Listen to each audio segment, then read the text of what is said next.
شروع اللہ کے نام سے جو بڑا مہربان نہایت رحم والا ہے۔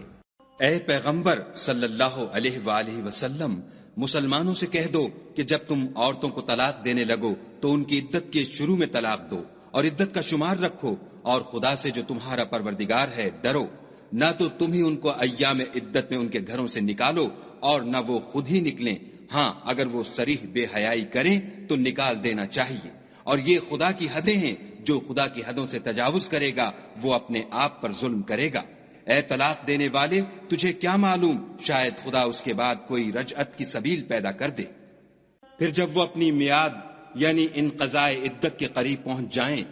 تو یا تو ان کو اچھی طرح سے زوجیت میں رہنے دو یا اچھی طرح سے علیحدہ کر دو، اور اپنے میں سے 2 منصف مردوں کو گواہ کر لو،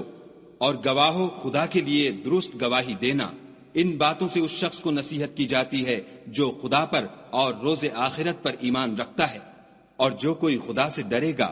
وہ اس کے لیے رنج و محن سے مخلصی کی صورت پیدا کر دے گا،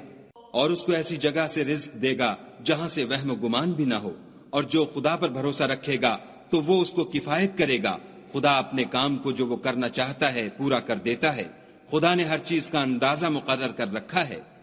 اور تمہاری مطلقہ عورتیں جو حیض سے نا امید ہو چکی ہوں، اگر تم کو ان کی عدت کے بارے میں شبہ ہو تو ان کی عدت 3 مہینے ہے، اور جن کو ابھی حیض نہیں آنے لگا ان کی عدت بھی یہی ہے، اور حمل والی عورتوں کی عدت وضع حمل یعنی بچہ جننے تک ہے، اور جو خدا سے ڈرے گا خدا اس کے کام میں سہولت پیدا کر دے گا۔ یہ خدا کے حکم ہیں جو خدا نے تم پر نازل کیے ہیں، اور جو خدا سے ڈرے گا وہ اس سے اس کے گناہ دور کر دے گا اور اسے اجر عظیم بخشے گا۔ مطلقہ عورتوں کو ایام عدت میں اپنے مقدور کے مطابق وہیں رکھو جہاں خود رہتے ہو، اور ان کو تنگ کرنے کے لیے تکلیف نہ دو، اور اگر حمل سے ہوں تو بچہ جننے تک ان کا خرچ دیتے رہو۔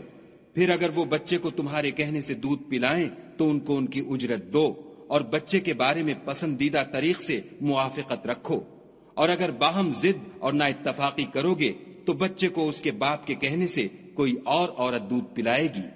صاحب وسعت کو اپنی وسعت کے مطابق خرچ کرنا چاہیے، اور جس کے رزق میں تنگی ہو وہ جتنا خدا نے اس کو دیا ہے اس کے موافق خرچ کرے۔ خدا کسی کو تکلیف نہیں دیتا مگر اسی کے مطابق جو اس کو دیا ہے، اور خدا ان قریب تنگی کے بعد کشائش بخشے گا۔ اور بہت سی بستیوں کے رہنے والوں نے اپنے پروردگار اور اس کے پیغمبروں کے احکام سے سرکشی کی تو ہم نے ان کو سخت حساب میں پکڑ لیا، اور ان پر ایسا عذاب نازل کیا جو نہ دیکھا تھا نہ سنا۔ سو انہوں نے اپنے کاموں کی سزا کا مزہ چکھ لیا، اور ان کا انجام نقصان ہی تو تھا۔ خدا نے ان کے لیے سخت عذاب تیار کر رکھا ہے۔ تو اے ارباب دانش جو ایمان لائے ہو، خدا سے ڈرو۔ خدا نے تمہارے پاس نصیحت کی کتاب بھیجی ہے، اور اپنے پیغمبر بھی بھیجے ہیں جو تمہارے سامنے خدا کی واضح المطالب آیتیں پڑھتے ہیں، تاکہ جو لوگ ایمان لائے اور عمل نیک کرتے رہے ہیں ان کو اندھیرے سے نکال کر روشنی میں لے آئیں، اور جو شخص ایمان لائے گا اور عمل نیک کرے گا ان کو باغہائے بہشت میں داخل کرے گا، جن کے نیچے نہریں بہ رہی ہیں، ابد الآباد ان میں رہیں گے۔ خدا نے ان کو خوب رزق دیا ہے۔ خدا ہی تو ہے جس نے 7 آسمان پیدا کیے، اور ویسی ہی زمینیں، ان میں خدا کے حکم اترتے رہتے ہیں تاکہ تم لوگ جان لو کہ خدا ہر چیز پر قادر ہے، اور یہ کہ خدا اپنے علم سے ہر چیز پر احاطہ کیے ہوئے ہے۔